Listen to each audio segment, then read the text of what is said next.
After continuous complaints, Aviation Ministry finally has stepped into this matter of the T3 terminal at the Delhi airport and the chaotic situation that is brewing over there. Union Aviation Minister Jyotiraditya Scindia made a surprise visit to the Indira Gandhi International Airport in Delhi amidst complaints of traffic and overcrowding.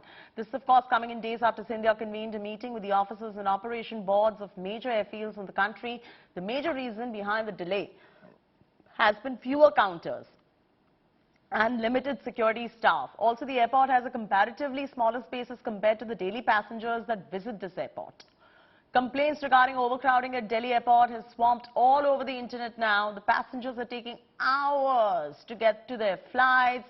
They've also taken to social media to complain about the long queues outside the airport and even at the security. And just look at the visuals, the amount of people that are present there at the Delhi airport, and there is a problem when it comes to the staff and the manpower at Delhi airport.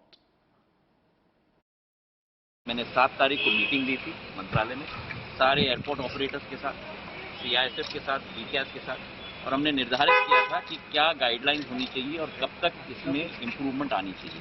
तो आज वहाँ जाके मैंने केवल सर्वेक्षण आज नहीं किया है, वहाँ जाके उस क्रियान्वयन की पूर्ण रूप से निगरानी मैंने देखी।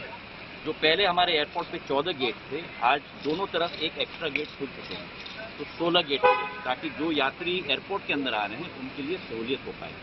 उसी के साथ मैंने कहा है कि हर गेट के ऊपर एक बोर्ड लगना चाहिए, इलेक्ट्रॉनिक बोर्ड, बताते हुए कि हर गेट में वेटिंग टाइम क्या है, ताकि अगर मैं यात्री हूँ, मैं कहूँ कि अरे यहाँ बड़ा लंबा लाइन है लेकिन 10 नंबर पे कम लाइन है, मैं स्वतः 10 नंबर पे चला जाऊँ जी। और वहाँ मैंने कहा है बाहर एयरपोर्ट के द्वारा अशरर्स लगने चाहिए। कमांड एंड कंट्रोल सेंटर से वॉकी टॉकी पे अशरों को कहा जाना चाहिए कि अगर उसका चौक है तो यात्रियों को 6 नंबर पे भेज दे या 12 नंबर पे या 14 नंबर पे। तो ये सिस्टम हम लोगों ने कहा है निर्धारित होना चाहिए। दूसरा चौक पॉइंट है हम लोगों का सिक्योरिटी पे।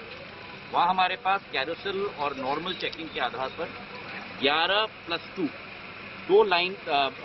13 लाइन हमारे पास थे।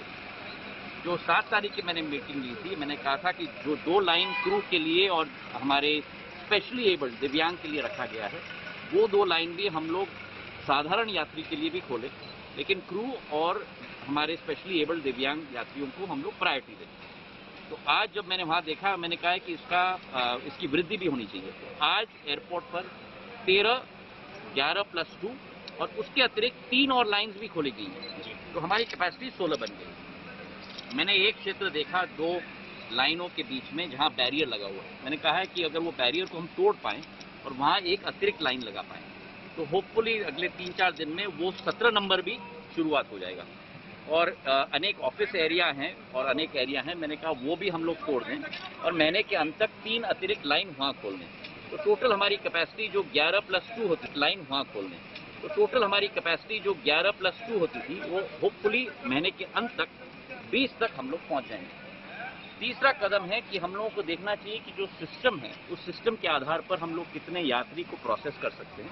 उसी के तहत हम लोगों को अराइवल और डिपार्चर की फ्लाइट्स का नियंत्रण हमको करना चाहिए। तो वो रिवर्स इंजीनियरिंग करने को भी मैंने उन लोगों को निवेदन किया। कितना समय लगेगा इन सभी कदम, जैसे मैंने आपको कहा कि 7 तारीख और आज के बीच में 2 नए गेट खोले गए हैं एंट्री के लिए, सिक्योरिटी के लिए 3 नए लाइन खुल चुकी हैं। अगले 10-15 दिन में हमारी कोशिश है कि जो आउटसाइड पूरे डिजिटल बोर्ड्स लग जाए, सभी के लिए सहूलियत हो, और सिक्योरिटी में जो वर्तमान में हमारे 16 है उसे हम बढ़ाकर 20 तक ले जाएंगे।